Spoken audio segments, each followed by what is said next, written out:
Quiero señalarles algo que me impactó ayer, segundos antes de que hubiera esta tormenta en la Ciudad de México y que paralizó pues lo eléctrico, lo de la comunicación, esa que pues no sustituye a la comunicación humana, pero que sí es muy importante. Leía yo en la prestigiada revista científica Nature que se ha podido estimar con validez científica que 3.1 millones, 3.100.000 fallecimientos en esta pandemia se han evitado gracias a las medidas de confinamiento, a quedarnos en nuestro caso, en nuestro México, en casa a la sana distancia. Con su permiso, presidente, secretario, canciller, muy buenos días. Buenos días tengan todas y todos ustedes.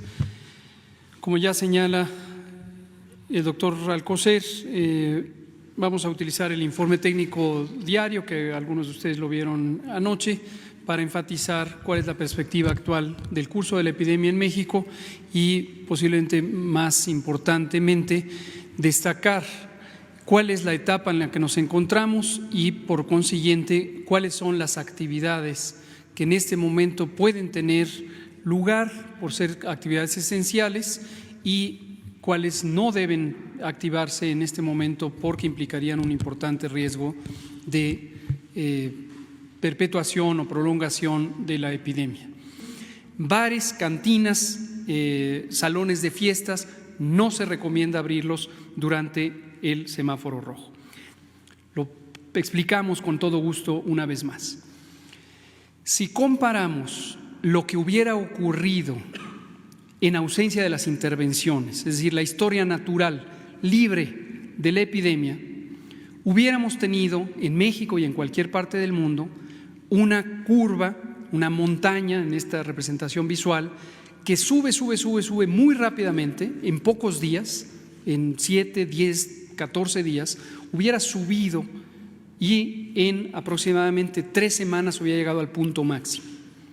Para el caso de la curva del Valle de México, el Valle de México la hemos usado como emblemática porque representa la mitad de la epidemia y por la gran cantidad de números es una curva muy estable en términos de su representación visual. Entonces, para el Valle de México, que quede clarísimo esto, nunca hemos dicho que es para todo el país. Para el Valle de México, esa curva hubiera llegado a cerca de 40,000 casos en un solo día. 40,000 en un solo día, en el punto máximo.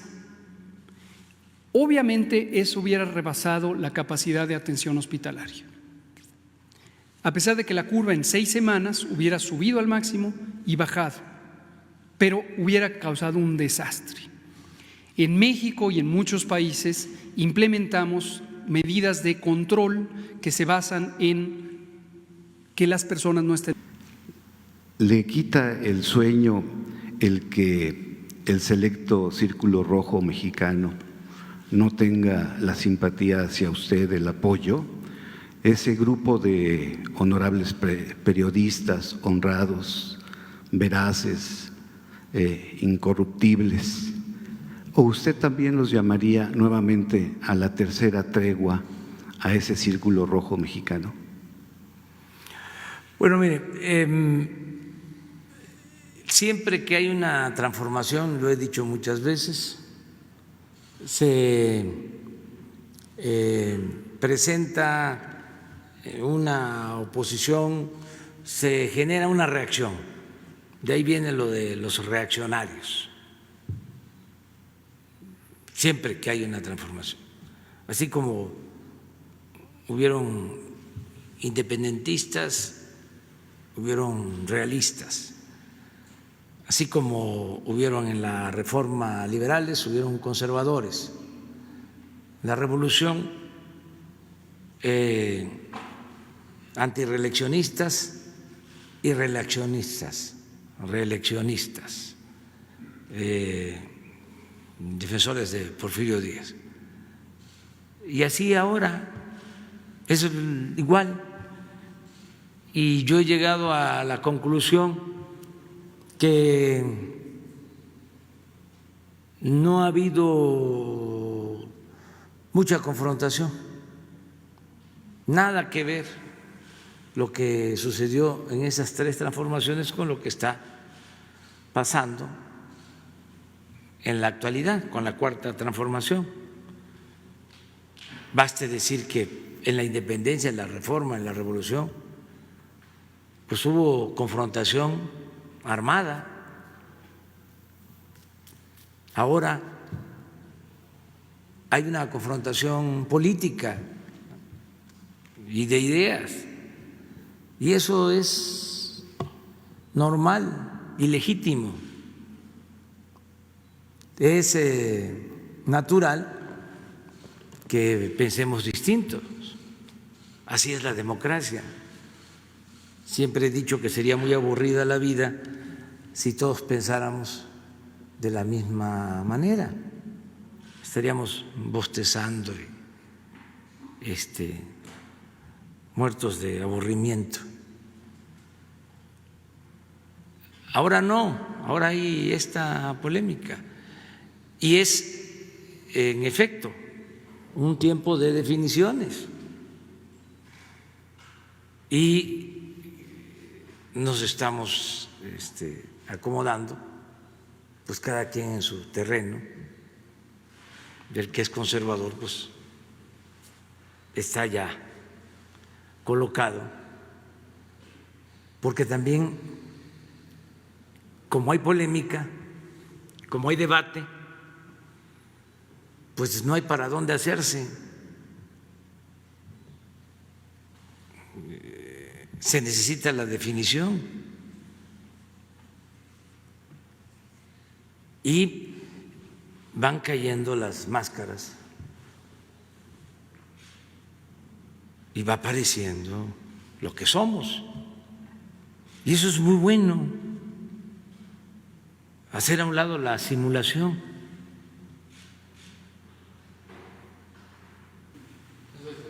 Bueno, este documento es un documento confidencial, se llama Rescatemos a México y el proyecto es Bloque Opositor Amplio. Es un resumen ejecutivo. La siguiente, por favor. El objetivo de este documento es promover el desplazamiento de Morena de la mayoría de la Cámara de Diputados en 2021, revocar el mandato presidencial en 2022. Su diagnóstico es a un año de las elecciones federales y locales del medio sexenio, el presidente mantiene aceptación arriba del 50% y Morena, aunque ha perdido terreno, se proyecta como la primera fuerza en la Cámara de Diputados y al menos en 10 de las 15 gubernaturas a renovarse en el 2021. El gobierno ha logrado mitigar el impacto económico de la crisis sanitaria del coronavirus, regalando grandes cantidades de dinero al público, de dinero público entre los afectados a través de los programas sociales. Es dinero sin ninguna utilidad efectiva contra la pobreza, pero con beneficios político-clientelares inmediatos. No obstante lo anterior, es posible desplazar a Morena en las próximas elecciones federales y locales si se aplica desde ahora una estrategia en 2 frentes.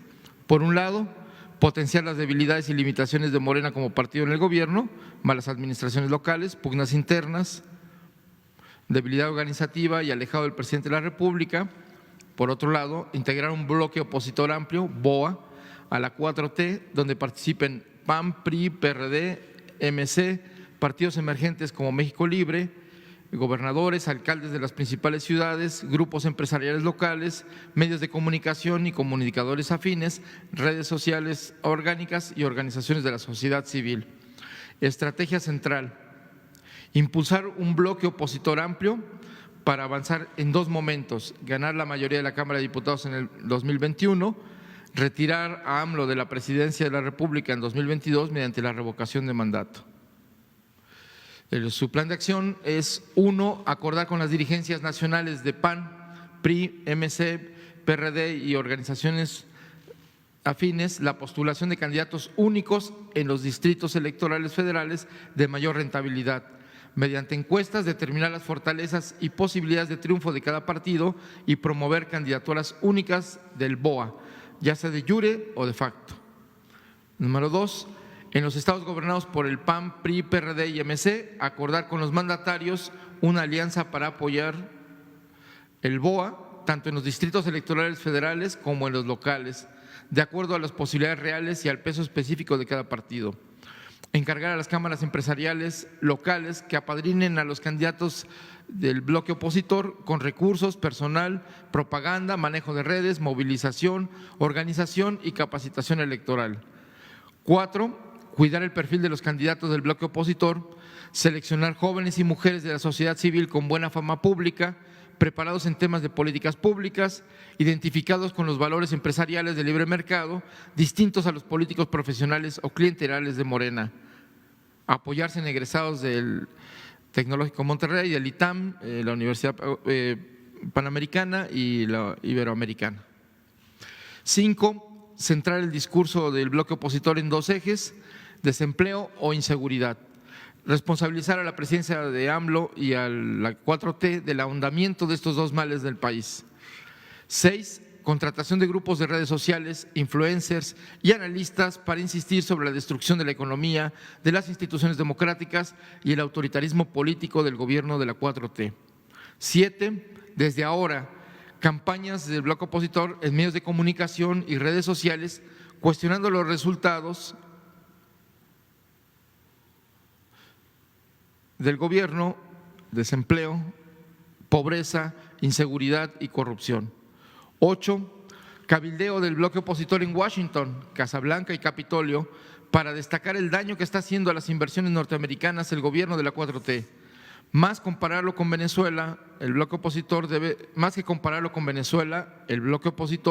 debe subrayar la altísima migración masiva de mexicanos hacia Estados Unidos si se profundiza la crisis de desempleo e inseguridad. 9. Replicar esta narrativa en la prensa norteamericana y europea. 10. Campaña de negativos contra Morena, destacar su rijosidad crónica, su divisionismo interno y su incapacidad para gobernar Baja California, Ciudad de México, Chiapas, Morelos, Puebla, Tabasco, Veracruz, así como ciudades importantes. Es tan negativo Morena que hasta AMLO se ha deslindado y distanciado de su propia criatura. Bueno, dice criatura. 11.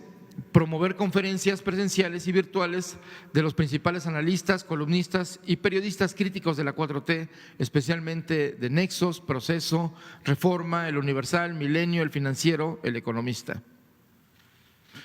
12. Una vez que inicie el proceso electoral, el discurso del bloque opositor debe martillar 2 tesis. Morena es perfectamente derrotable en las urnas el 6 de junio del 2021. 2. Ganando la mayoría de la Cámara de Diputados, el bloque opositor cerrará la llave del presupuesto a la 4T, bloqueará las reformas legislativas lesivas, habrá un contrapeso real al presidencialismo de AMLO y crecerán potencialmente las posibilidades reales de revocar el mandato presidencial en marzo del 2022. Promotores y actores del bloque opositor, empresarios y asociaciones civiles, Consejo Coordinador Empresarial, Coparmex, Grupo Monterrey, FEMSA, Frena y Consejo Nacional Ciudadano. Sociedad política, bloque de gobernadores anti-4T, 14 estados, hasta el momento Aguascalientes, Baja California, Colima, Chihuahua, Coahuila, Durango, Guanajuato, Jalisco, Nuevo León, Querétaro, Quintana Roo, Tamaulipas, Michoacán y Yucatán. Expresidentes Vicente Fox y Felipe Calderón, bloque de legisladores de oposición, diputados y senadores, grupo de consejeros del INE y magistrados del Tribunal Electoral del Poder Judicial de la Federación, dirigencias nacionales del PRI, PAN, MC y PRD y México Libre, medios comunicadores y encuestadores, Reforma, El Universal, El Financiero, Proceso, Nexos, Carlos Loret, Broso, Ciro Gómez Leiva, Pablo Iriar, León Krause, Denis Dresser, Héctor Aguilar Camín, Enrique Krause, Jorge Castañeda, Amparo Casar, Leo Zuckerman, de encuestadoras Consulta Mitofsky, Massive Caller, Buen Día El Laredo y Parametría. Redes sociales, cuentas asociadas a México Libre, el expresidente Calderón, la R, PAN, Frena, Denis Dresser, Carlos Loret, Fernando Belauzarán y los hashtags el CACAS y AMLO MX te reclama, área internacional, cabildeos anti-4T en Washington, fondos de inversión en Wall Street, corporativos vinculados al TEMEC, prensa extranjera de Estados Unidos y Europa, corresponsales extranjeros en México. Le vamos a solicitar eso es lo que podemos hacer. La intervención de la Comisión Nacional de Derechos Humanos. Eso es lo que podemos hacer. Hoy mismo.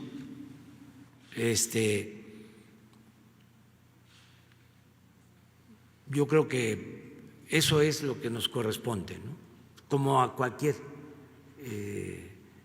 ciudadano, si sabe de que hay un abuso, y la Comisión de Derechos Humanos seguramente está actuando, porque se actúa en estos casos de oficio.